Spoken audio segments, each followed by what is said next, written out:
I would. Pedicures are wonderful. Welcome to Life of the Brand. My name's Kevin. Tyler. And we're here to, once again, bring you our musings and exciting finds from the week in advertising and branding material. Tyler, tell them where they can tune in. All right, just like last week, with the addition of one new one, we will be now featured on iTunes Podcast. Yeah. We are still available on SoundCloud, Facebook, and lifeofthebrand.com. So check us out, follow us, comment, do whatever you got to do. Subscribe. But engage. Yeah, engage Please. with us. We might respond to you. Yeah, Who knows? subscribe. That was a good one. Yeah, subscribing. 'Cause it's on YouTube. YouTube also. But Actually, if you need a doctor, he'll write your prescription as well. Prescription, subscription. all right, let's go. All right, what is this, Tyler? That is a cup. That is a mason jar. Correct, I'm a Not millennial. just- Anything I can drink out of is a cup. That's true. All right, but this is indeed a mason jar, and I was just reading on Adweek this week, and this struck me as something interesting. So as I'm a millennial as well, for some reason, somehow I've ended up with 15 mason jars in my cabinet. I do not can, I do not make jam, I do not craft with them, yet somehow I now have like 15 of these things in my cabinet. This one was from a wedding because Just it's about to become a say. very popular thing to do there. And I was wondering, why is this so popular? I ran across this article that talks about mason jars, and it was on Adweek, and I thought that was very interesting. We'll put the link in the description because I think it's really a good read. And I thought, why is Adweek posting something on mason jars? And as I read, I realized something very interesting. The mason jar has been around since, I think it's 1880, some ridiculous amount of time, and it was of course used very utilitarian for canning and just general storage of stuff. And then I realized that it is now, like, I didn't even know what a mason jar was until a few years ago, until it was in my 20s. And that's because we have a crazy obsession now with the nostalgic. It's everywhere. We want to, as millennials, and really the whole world in general right now, we want to take things that are nostalgic and make them relevant again.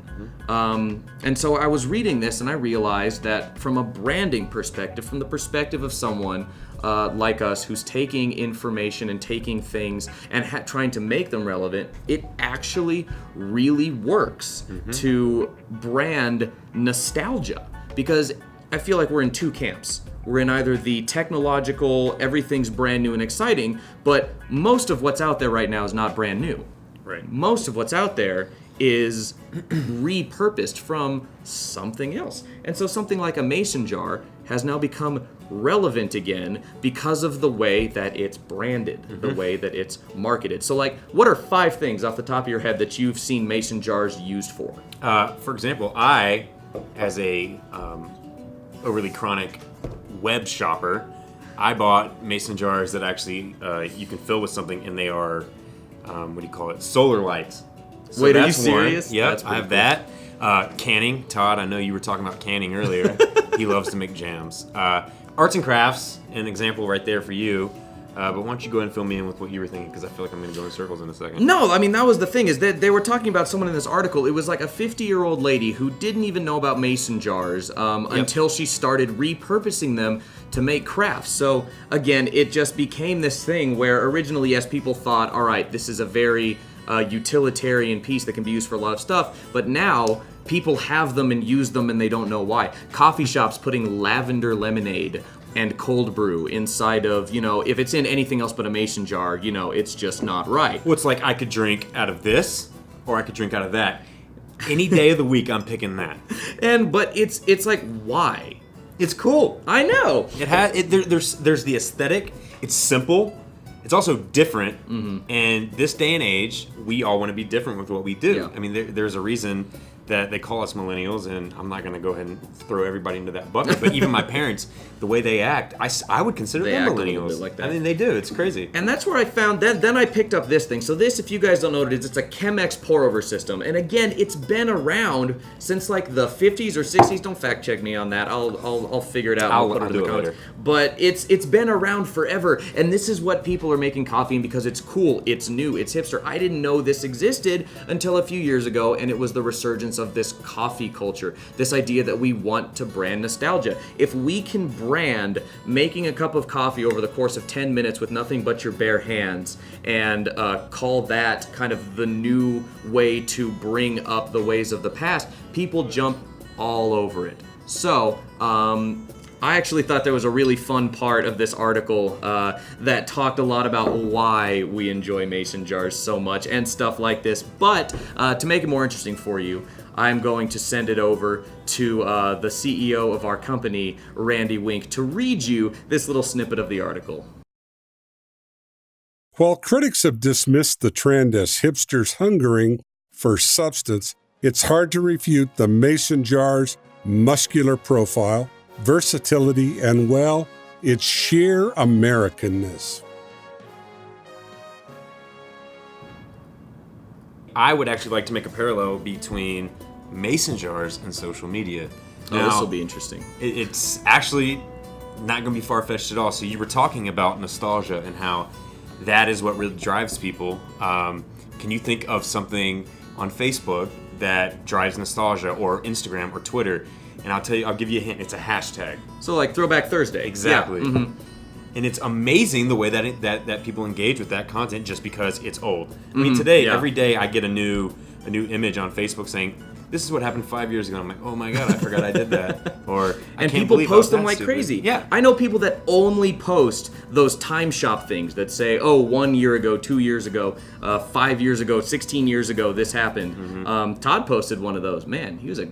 Yeah, he's canon and he's doing Throwback Thursdays. Man, we got a real... But his Throwback Thursday was like 19 years ago. There's a picture from like 19 years ago. I don't even think we had internet 19 years ago.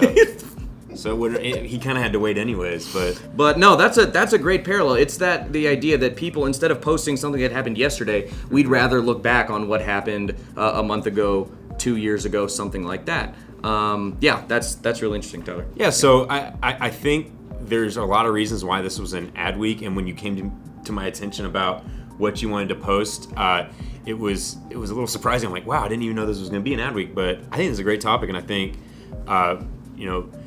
it helps with coming up with a lot of ideas and how you can relate people's emotions to advertising. Like they were talking about how this mason jar thing became someone's Etsy shop. So yeah, and she didn't. It became where she didn't have to do anything else. I mean, they were using this stuff in the Great Depression, and now people are putting it online to sell it, and they're promoting it on social media. They're promoting it in any digital way possible, and in a weird way, it's kind of traditional and old school meeting new school. Yeah, and it's really developing into something. But it's definitely a cool vessel for discussing. Advertised vessel, not just for drinks, but also for discussing Great branding. Word. So let's go ahead and move on. I actually have a article I picked out. This is off TechCrunch.com, and this is actually more of a product that's just been launched for digital media people and advertisers alike, honestly. So Snapchat seduces advertisers with new self-serve tools and certified partners. Anytime you use seduces in the beginning of an article, I just feel like you have to read on a little bit. Well, it makes it sexy. You have to. And everybody knows that's what all sells. about advertising. Yeah. Basically what this is it's created this platform for people to use a more comprehensive and robust dashboard, a lot like what Facebook and Google AdWords uses for placing Snapchat. Right, and for those of you that don't know, Google AdWords has a dashboard where you can buy and choose what sorts of ads you want to run and what websites, what targeting. It's very, very robust and it's very easy to do. It's at your fingertips. You don't even have to deal with a person, and I mentioned that in last week's episode. I hate dealing with people, which is surprising because you got me to do this with you. And I just hate people, but Kevin, you're an exception. So they have something called the Snap Publisher, and the purpose of this is to combat, and this is what they said, the duopoly that Facebook and Google have on digital advertising. So they're really going after the big guns. This isn't just like, hey, place a filter anymore. They want to be They're number trying three. to go, wow. They want to be number three. Interesting. And obviously you have a little bit of experience in my background as well before you moved on to bigger and better things, but the Facebook and Google are the ones you got to play ball with. Everything else comes by the wayside, and it's like, I guess I'll throw that in there. And they're trying to make it more important than just Facebook and Google, and I like it because I don't I get tired of messing around on one platform and another platform. This competition helps others grow and have a better product and a new way to advertise to people that they're not used to seeing. When people get used to something, it's just going to fail. So I'm hoping that Snapchat can pull this out and actually do something cool with it. I have my doubts just because there's so much going on, and the way they're trying to combat this. Actually, in the article, it mentions that they've stolen a lot of Facebook employees to build this this dashboard. And I don't know if you're familiar with the Ads Manager itself and the Business Manager, but it allows for giving people roles within an agency that you have different tiers: analyst, admin, editor, all those things. And it's a way to help the agency tier it out across high level people to low level people, and maybe even giving a client access. And so that's what Snapchat's trying to do? Yeah, they did it. It launched today. Oh, there you go. But we're on the cutting edge. We are. Now, there are some interesting stats that they put up in here for me. Yeah. And one was, this came on the back of a horrible ad revenue year. Yeah, for Snapchat's particularly? Now, it's horrible as far as Facebook, Google, and Snapchat goes. If it was me, I would be elated. But they only grossed 149 million, whereas they were expected to gross close to 158 million.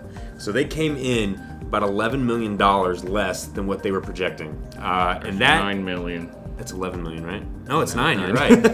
You gotta move the one, carry the one, bring it around. Yeah, math. Yep. But calculators. Yeah.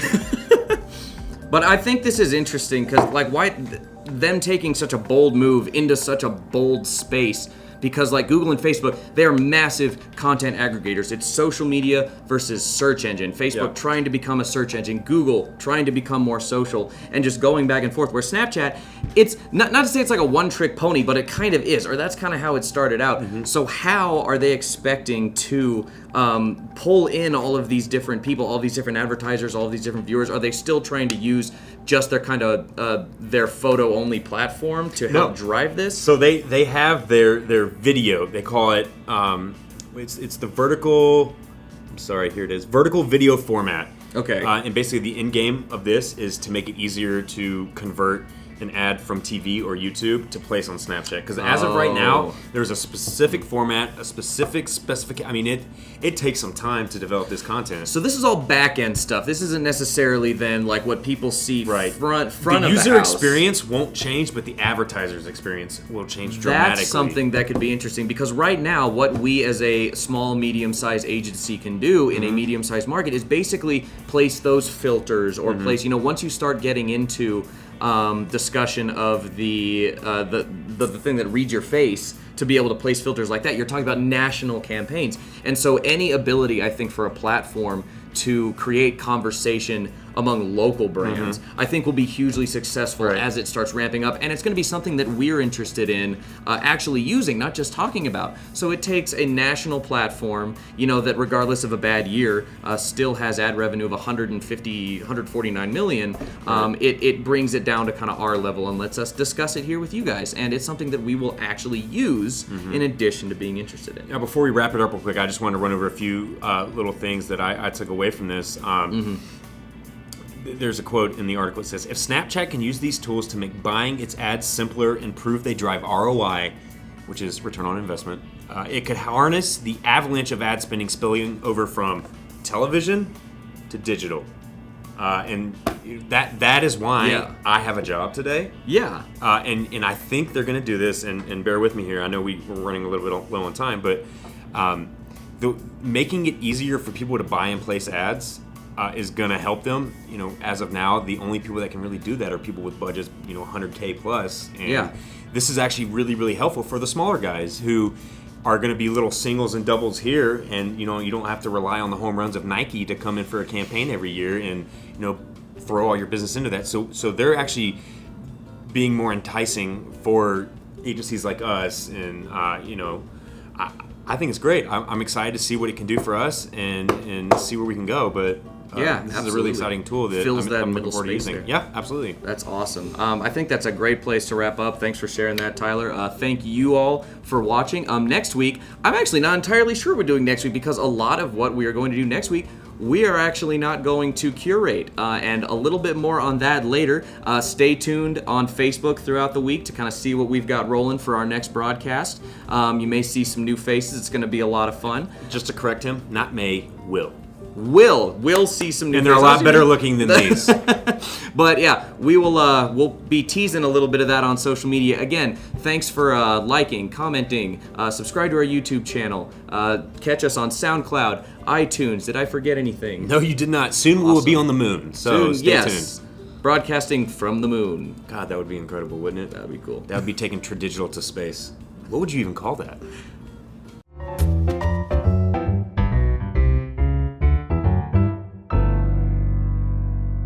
Space advertising? Ooh, zero gravity advertising. The new frontier of advertising. Sounds like something you do at Disneyland. Did we say space-vertising? Space advertising. Universal advertising. I got nothing.